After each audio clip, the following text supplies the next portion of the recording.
پشمام بابا کی گفته مولتی پلیر نمیتونن تو بتل شاتای خفن بزنن؟ پشمام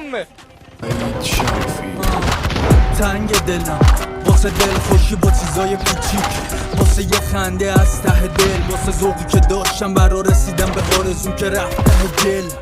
واسه روزایی که از سر خوشی تا خرخره میکردیم از شب عید، واسه این که صبح از زر دهن گوشام خبرای بد نشنبه هی، حتی واسه اون که حرف زد و نمون سرش، منی که آدم ها خودشون نروندنش، اینجا پیرتره هر کس جوونتره، این بهار از پایزم خزونتره، واسه فکری که با یک سندی آزاد نشد، دلی که با هر چیز ساخت و آباد نشد، روزایی که هنو قهر نبود با ما رو یا هنو نکرده بود خفتم پارانوی دلم، واسه روزایی که دستمون بی نمک نبود، نمیدونستم آدم ها میرن از پلون، روزایی که پام انقدر بی رمق نبود، تیک و تاک ثانیه ها بی هدف نبودن.